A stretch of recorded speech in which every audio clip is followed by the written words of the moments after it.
Akala ko, isang beses lang dumarating ang tunay na pag-ibig. Nasaktan muna ako bago mo ako ipakilala sa kanya. Ang daya mo kasi, saglit lang kitang nakasama. Nawala ka sa aking tabi na hawak ang kamay ko. Kung gaano ka kabilis dumating, ganoon din na kay bilis mo akong iniwan. Pero masaya pa rin ako. Sapat na ang sandaling iyon para mabago ang takbo ng buhay ko. Kung hindi dahil sa'yo, hindi ko siya makikilala. Hindi ko inaasahan na makikita kita sa kanya.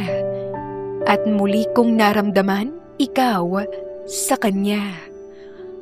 Parehas man ang mga muka, pero sa magkabilang mga tingin at mga ngiti. Itago niyo ako sa pangalang Hana. I was 24 years old noong nangyari sa akin ito. At ito, ang aking confession diary. Hana, be strong, okay? Sabi sa akin ng ate Josephine ko. Namumugto rin ang mga mata niya. Kanina pa niya ako dinadamayan umiyak. Ang mga mata niya ay puno ng pag-aalala. Alam ko naman, handa na ako. Hindi pwedeng magtagal dito si ate sa Pilipinas. Iiwan niya rin ako. Gaya ng pag-iwan sa akin ni Leroy. Nagkakilala kami ni Leroy sa isang 5-star hotel na pinagtatrabahuan ko. Isa akong receptionist doon. He is a pilot. Parang love at first sight ang nangyari sa amin. Agad niyang hiningi ang number ko, and the rest was history. Ilang buwang ligawan lang, naging kami na. At ilang buwan lang na pag-live-in, agad siyang nag-propose sa akin. Sobrang bilis ng mga pangyayari. Mabilis na parang isang eroplano na minamaneho niya na nilisan niya ako. Nagbalik tanaw naman ako bago ito mangyari sa kanya. Nag-file siya ng leave noong birthday ko. Mamaya susunduin kita, asawa ko. Nag-book na ako ng Italian restaurant for your birthday. Napangiti ako sa kanya. Doon iyon sa paboritong Italian restaurant namin. Asawa ko.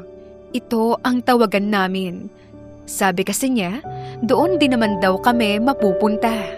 Ang mag-asawa. Nagtatrabaho pa rin ako bilang receptionist. Napag-usapan na namin ito. At gusto ko na may sarili akong pera. Bagay na pinagsang-ayunan namin. Salamat, asawa ko. Niyakap ko siya mula sa likod niya. Inakbayan naman niya ako at matamis na hinalikan sa pisngi. Happy birthday, mahal kong asawa. Nag-celebrate kami ng birthday ko. Nice food, good wine, mga walang sawang kwentuhan namin at tawanan. Iyon ang pinakamasayang birthday ko. Kasi first time kong makakasama ang fiancé ko sa mismong kaarawan ko. Abot langit talaga ang sayang nararamdaman ko. Nang makauwi kami sa bahay, hindi na namin pinalagpas ang pagkakataon. Napatili pa ako sa gulat nang bigla akong buhatin ni Leroy paakyat ng hagdan at papasok ng silid namin. Ang mga mata namin ay nagniningning habang unti-unti naming tinatanggal ang mga saplot namin. Hands down talaga ako sa fiancé ko kasi napapaligayan niya talaga ako sa kama. Sobrang galing at ang performance score level ay 100%. Kakatapos lang ng mainit na bakbakan namin at nakahilig ang ulo ko sa kanyang dibdib. Gusto ko nang magka-baby na tayo, asawa ko. Napangiti ako. Ako rin. I want to name him Leroy Jr. Kahit babae o lalaki, basta dugot laman ko, okay na ako doon. Mamahalin ko kayo. I love you, asawa ko. Habang buhay kitang mamahalin. Isang mainit na halikan muli ang aming pinagsaluhan. I love you too, asawa ko. Sabi ko nang kumalas ang mga labi namin. Saka muli siyang hinagkan. Dumating ang umaga. Ako ang unang nagising. Napangiti pa ako dahil nakasiklop ang mga kamay namin. Hinalikan ko pa siya at naghintay sa pagmulat ng mga mata niya. Tinawag ko siya. Good morning, asawa ko. Walang sumagot. Hinaplos ko ang pisngi niya. Napakunot noo ako dahil malamig na ito. Kumabog ang dibdib ko pero pilit ko pa rin pinapakalma ang sarili ko. Huwag ka namang magbiro. Asawa ko, gising na tayo. Mas hinigpitan ko ang yakap ko sa kanya. Wala pa rin. Doon na nagsimulang manginig ang mga kamay ko. Umangat ako mula sa pagkakahilig sa kanyang dibdib at tiningnan ang mukha niya. Nakapikit pa rin siya. Parang mapayapang natutulog lang. Parang kahapon lang. Tumatawa kami. Parang ilang oras lang ang nakalipas. May mga pangarap pa kaming binubuo. Leroy, please, wake up! Mahina kong tawag at bumuhos na ang luha ko. Muli kong hinawakan ang kamay niya ng mahigpit. Hindi pa pwede. Sabi mo magbe-baby pa tayo, di ba? May mga plano pa tayo. May habang buhay pa tayo. Hindi pa rin siya sumagot. Walang paghinga. Walang kahit anong senyales ng buhay. Pero ayoko pa ring maniwala. Dahan-dahan kong idinikit ang tenga ko sa kanyang dibdib. Umaasa na isa lamang itong bangungot at may manggigising sa akin. Pero nagkamali ako. Tuluyan niya na talaga akong iniwan. At doon ko naramdaman ang sakit. Parang may mahigpit na humahawak sa puso ko at dahan-dahan itong dinudurog. Niyakap ko siya ng mahigpit at umaasa pa rin na kaya ko pa siyang ibalik sa pamamagitan ng yakap ko. Asawa ko, gising ka na. Pangako mo, di ba? Pangako mo, hindi mo ako iiwan. Pero bakit ngayon? Humagulgol na ako ng iyak. Pakiramdam ko ng mga oras na yon, gusto ko na ring sumama sa kanya. Sumigaw ako sambit ang pangalan niya. Leroy, gising na! Asawa ko! Brain aneurysm. Ito ang ikinamatay ni Leroy ayon sa autopsy. Hindi ko talaga matanggap. Kung anong bilis na binigay siya sa akin, ganoon din kabilis na binawi siya sa akin. Kinwestiyon ko ang Diyos doon. Wala naman akong ginagawang masama. Bakit ako pinarusahan niya ng ganito? Matapos ang libing, umuwi ako ng bahay namin ni Leroy. Puno iyon ng masasayang alaala dati. Sobrang bigat ng nararamdaman ko. Pagsara ko ng pinto, para akong hibang pa rin na pinapadaos-dos ang likuran ko sa may pintuan ng pababa at muling humagulgol ng iyak. Sabay kong niyakap ang mga tuhod ko. Tumunog naman ang cellphone ko at natigilan ako sa paghagulgol. Pinindot ko ang accept call. Hana, pasakay na ako ng plane. Tahan na please, baby sis. Humikbi ako sa kabilang linya. Ito lang ang naging sagot ko sa ate Josephine ko. Hana, paglapag ko ng Norway, promise, tatawagan kita agad, okay? Hintayin mo yung tawag ko, ha? Baby sis, kapit ka lang, please.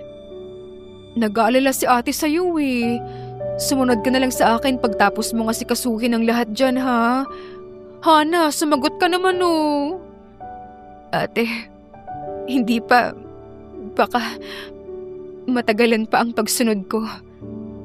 Ibebenta ko ba ang bahay? Mahina kong tugon sa ate ko at may kasama pang mga paghikbi. Nakapangalan sa akin ang bahay at fully paid itong binili ni Leroy. Ang plano ko, pag naibenta ang bahay, ibibigay ko ang kalahati ng pinagbentahan sa magulang ni Leroy na sina Tita Liliana at Tita Hermie. Basta stay strong, baby sis. Ate loves you. Hikbi pa rin ang naging tugon ko sa kapatid ko. Ibinaba ko na ang tawag. Hindi ko alam kung paano ko pa haharapin ang bukas o kung magsusurvive ba ako sa susunod na mga araw. In just 1 year, nangyari ito sa akin. Parang kanta na 1 linggong pag-ibig, pero sa akin, 1 taong pag-ibig. Humiga ako doon sa pwesto ng kama kung saan laging nakahiga si Leroy. Hinaplos ko ang kobre kama. Inaamoy-amoy ko ang unan at ibinalot ang katawan ko sa kumot. Pakiramdam ko, yakap pa rin ako ni Leroy. Nagsimula muli akong umiyak hanggang sa makatulugan ko na nga ito. Matapos ang leave ko, pumasok muli ako sa trabaho. Be, condolences ha. Hindi natapos ni Odette ang sasabihin niya sana nang madatnan na naman niya akong umiiyak. Katrabaho ko si Odette. Hoy, patayin niyo nga yung music. Puta na yan, ang dami-daming ipapatugtog. Pangako pa ni Ate Reg. Saway ni Odette sa mga katrabaho namin habang nasa locker area kami at naghahanda sa trabaho.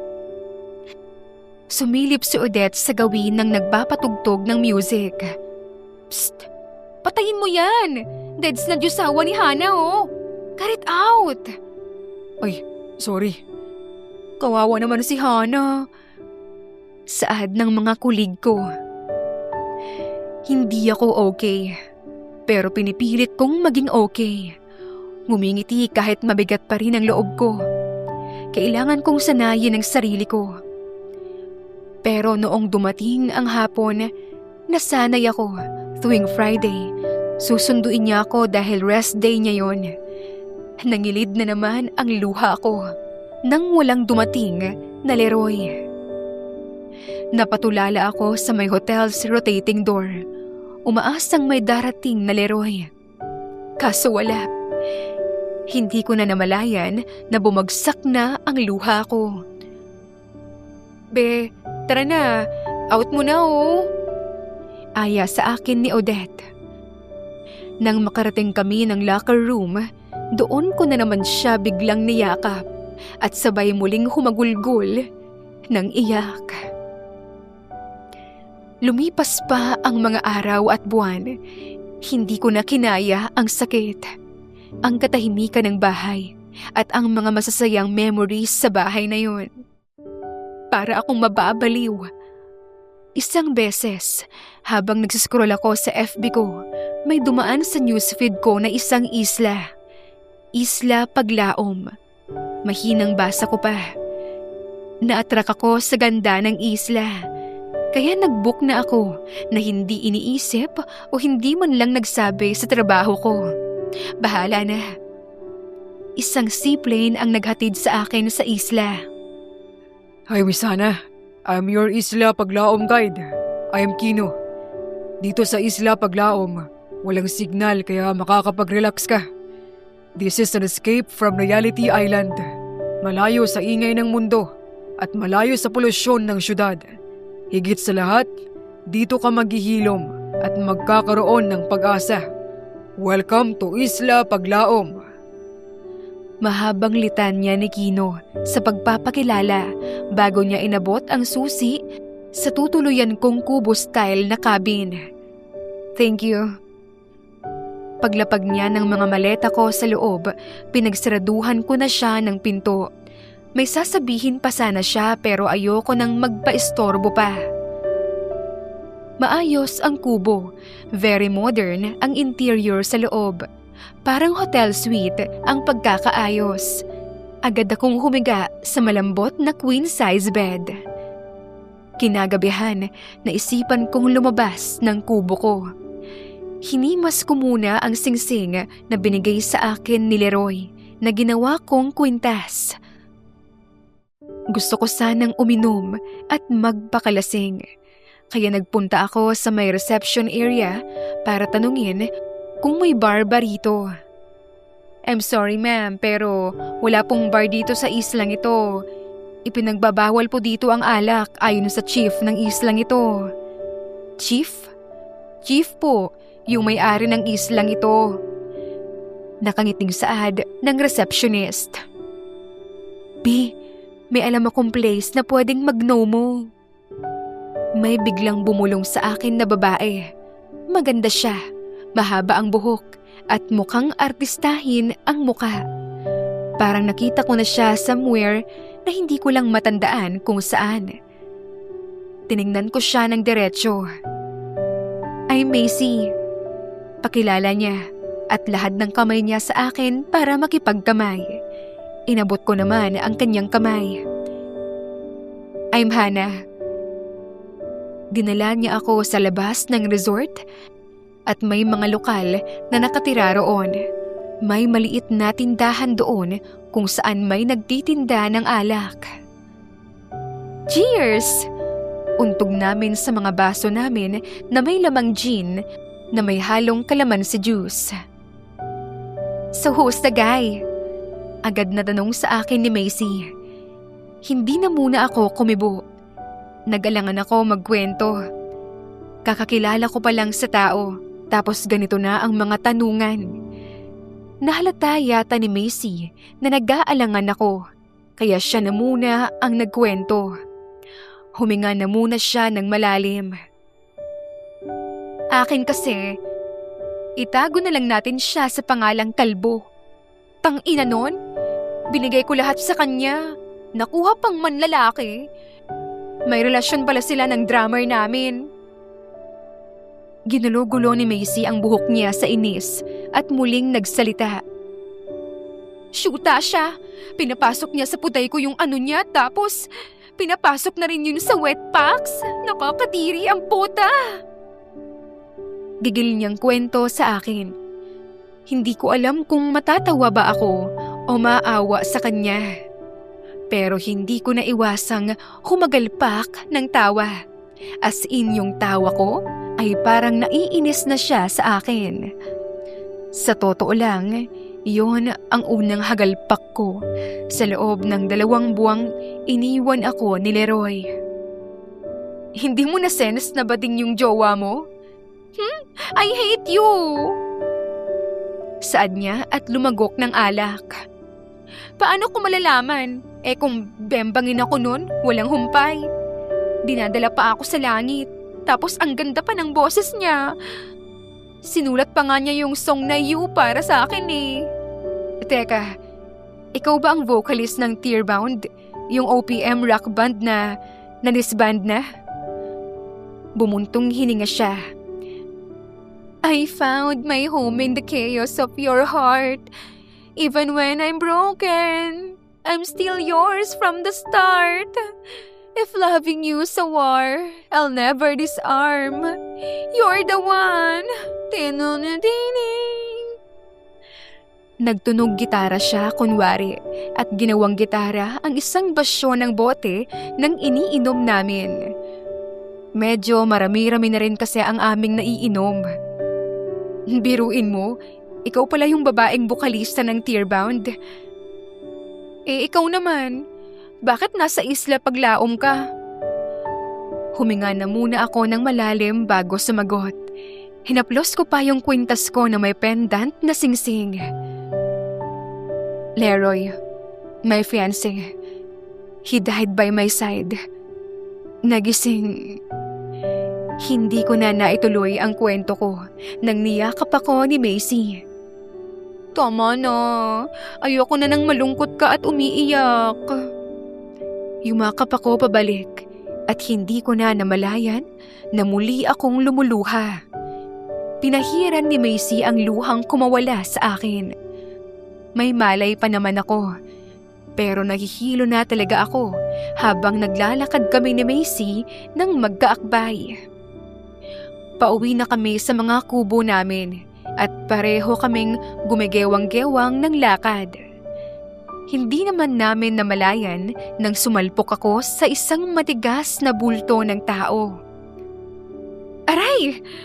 Daing ko at sabay sapo sa noo ko. Nabitawan ko si Macy at bumulagta ito sa pinong buhangin ng beach resort. Hi, Chief Guapo! Lasing na bati ni Macy sa lalaki kahit nasa higa na ito. Hawak ko pa rin naman ang noo ko. Ang tigas kasi ng inumpugan ko. Nagkabukol yata ako doon. No alcohol drinking on my island. Galit ang tono ng boses niya. Nakakurus pa ang dalawa niyang braso. Nanlalabo na ang paningin ko. Kaya hindi ko masyadong makita ang mukha nito. Ang katawan lang nito ang nakita ko. Malapad ang balikat at may tattoo sa magkabilang braso. Napasalampak na rin ako sa buhangin sa kalasingan at sa masakit na noo kong naumpog. Tinulungan naman kami ng mga tao at dinala kami sa kanya-kanya naming kubo. Kinaumagahan, masakit ang ulo kong bumangon. Ginulugulo ko ang buhok ko para kasing binibiyak ang ulo ko. Pero pinilit ko pa ring bumangon dahil nagugutom na ako. May nagdoorbell naman sa kubo ko at may pinadausdos na papel sa may siwang nito sa ibaba. Pinulot ko ang papel. May nakasulat dito. Magpunta ka sa tabing dagat. Brunch is ready. Chief. Naligo muna ako dahil sa amoy alak pa rin ako. Paglabas ko, dinama ko muna ang ganda ng umaga sa Isla Paglaom. Ang halimuyak ng alat ng dagat sa paligid ay talagang nakagagaan sa puso ko. Habang naglalakad ako sa may dalampasigan, may brunch set up sa hindi kalayuan. Ang open kubo-kubo ay may sheer curtain at may magagandang kubyertos. May ihaw-ihaw na mga lamang dagat at mga prutas na nakahanda. Biglang kumalam ang sikmura ko. Habang natatakam sa nakahanda sa harapan ko, ay bigla namang bumungad ang isang lalaking naka-sunglasses at matipuno ito. May mga tattoo ito sa magkabilang braso. Halos masemento ako sa kinatatayuan ko at gusto ko nalang tumakbo sa may dagat at magpalamon dito. Tinanggal kasi nito ang sunglasses at napaawang talaga ang labi ko sa gulat. Leroy? Napakunot noon naman agad ang lalaki na nasa harapan ko. Multo ka ba? Minumulto mo ba ako? Nasa panaginip ba ako? O patay na ba ako? Bakit may patatubad sa langit? Who's Leroy? I'm Liam, the chieftain of Isla Paglaom. Natauhan naman ako nang magpakilala siya. Oo, tama. Hindi siya si Leroy. Ayaw ni Leroy ang magpatattoo. Narealize ko na ibang tao ang kaharap ko ngayon at hindi ang fiancé ko. Sino si Leroy? Napakunot siya ng noo. Is that the guy who broke your heart? No, that's the guy that I love the most. Hindi mo siya kilala. At never na gagawin na wasakin ni Leroy ang puso ko. Never. Mahal na mahal niya ako. Hindi ko napansin na umiiyak na pala ako sa harapan niya. Nakita ko na lang na may pag-aalala sa mukha ng lalaki na nagpakilalang Liam daw. Hey, don't cry. Tinalikuran ko siya at tatakbo na sana pero may humawak sa mga kamay ko. Don't leave, Hana. Kumain ka muna. Masamang may hangover at walang kain. Buong araw masama ang pakiramdam mo niyan. Ayoko! Stay away from me! Ipiniksi ko ang pagkakahawak niya sa akin. Tumakbo ako ng malayo sa kanya. Hindi ko alam kung saang lugar na ako pero napunta ako sa isang cliff. Huminto ako, saka sumigaw ng malakas habang nakakuyom ang mga palad ko. Lumuluha pa rin ako. Kaya nga ako nagbakasyon para makalimot. Tapos ngayon nandito ka. Bakit pa sobrang kamukha mo siya? Bakit, Leroy? Bakit mo ba ako kasi iniwan? Bakit? Para akong tangang nagmumukmok at kausap ko ang kawalan. Tanging ang malawak na dagat ang naroon. This Leroy, what happened to him? Napalingon ako nang marinig ko muli ang boses niya. Bakit mo ako sinundan? Hindi kita kailangan dito. You're my responsibility. This area is still mine. Pag may nangyaring masama sa'yo, madadamay ang business ko. Bakit mo ginawang business ang sugatang puso ng mga tao, ha? Ganyan ka na ba kadesperadong kumita ng pera? Galit kong tanong sa kanya. Dinuro-duro ko pa siya. Alam mo ba ang ibig sabihin ng paglaom? Natigilan ako sa tanong niya at umiling. It means hope. Pag-asa. Narito ang pag-asa. May pag-asa pa para sa ating lahat. Kahit kaano kabigat niyang dinadala mo, sa huli ay may pag-asa. Nung nag-book ka rito, tinanggap mo na rin na may pag-asa ka pa. Kailangan mo lang maghilom. At ibibigay iyon sa'yo ng isla, Hana. Shit! Hindi ko alam ang sasabihin ko doon. Parang nalunok ko ang dila ko. Nag-judge ako agad sa kanya. Hindi ko kasi binasa ang buong website. Basta na lang kasi akong nag-book dito. Bakit ka ba nandito? Tiningnan ko muna siya at nagkuyom ako ng palad ko para kumuha ng lakas ng loob doon. Gusto kong makalimot. He died. Gusto kong maalis ang sakit na to. Turo ko sa puso ko. Muling tumulo ang luha ko. Alam kong sobrang arte ko na dahil palagi na lang akong umiiyak. Pero sobrang sakit talaga. Hindi mo siya pwedeng kalimutan. Mananatili siyang alaala sa puso mo. One step at a time, Hana. I'm here to help you. Hinawakan niya ang kamay ko. Tama, hindi siya si Leroy. Iba ang hawak ni Leroy. May lambing ang mga hawak niya. Pero bakit kay Liam nakaramdam ako ng safety? Bakit ko ba naiisip ito? Bakit ko sila pinagko-compare? Sumilay din ang magandang ngiti nito. Pero iba talaga ang ngiti niya kay Leroy. Pareho ang kulay ng mga mata nila, pero magkaiba ang mga titig. So, you jump, I jump? Nakangisi pa rin niyang sabi sa akin. Ano? Titanic, Jack and Rose. Doon ako biglang natawa sa kanya. Wawa, may romantic side ka pala. Ang chieftain ng Isla Paglaom. There, nakita ko rin yung magandang ngiti mo. Lumapit siya sa akin ng mas malapit. Kitang-kita ko pa rin sa kanya si Leroy.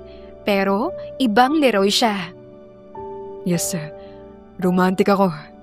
Talon tayo? Sumilip ako sa bangin. Wait, ang taas ah. I'm here. Hahawakan ko ang kamay mo. Hindi ko maintindihan kung bakit ang bilis ng kabog ng dibdib ko sa kanya. Hindi naman siya si Leroy. Hindi gagawin ni Leroy ang mga ganito. Tumingin siya sa akin ng diretsyo. On 3? Tumango ako at nagumpisa na siyang magbilang. Nang dumating ang 3, Hinigit niya ako at sabay kaming tumalon sa may bangin at lumanding sa dagat. Pakiramdam ko na wala ang sakit sa puso ko. Nakaramdam ako ng kalayaan. Pero sa likod ng isip ko, alam ko na ito ang simula. Tumagal ako sa isla. Unti-unti kong nakilala ang mga taong naroon na may parehong sakit na dinadamdam ng dahil sa pag-ibig. Mga pusong sawi na gusto ring maghilom katulad ko. Mga taong umaasa na may pag-asa pa. Bumangon din ako. Hinayaan kong makilala ng lubos si Liam. Nang pauwi na ako sa Maynila, dumaan ako sa bangin kung saan tumalon kami dati ni Liam. Tinanggal ko ang kwintas na may singsing na binigay sa akin ni Leroy. Itinapon ko yun doon. You will stay in my heart, Leroy. I love you. But this is not goodbye. Kalaunan, pinapasok ko sa buhay ko si Liam. Nalaman namin na twin brother pala niya si Leroy. Nabanggit ni Tita Liliana sa akin na noong inampon nila si Leroy ay may twin brother ito. Ang kaso, may nauna nang umampon kay Liam. Sakitin si Leroy kaya hindi siya kinuha ng parents ni Liam. Nang malaman namin iyon, binisita ko ang puntod ni Leroy kasama si Liam. Asawa ko, miss na kita. May ipapakilala sana ako sa'yo. Si Liam, your twin brother. Bro, I promise. I love and take care, Hannah. Mahal na mahal ko siya. Salamat. Pinakilala mo siya sa akin. Hindi kita bibiguin.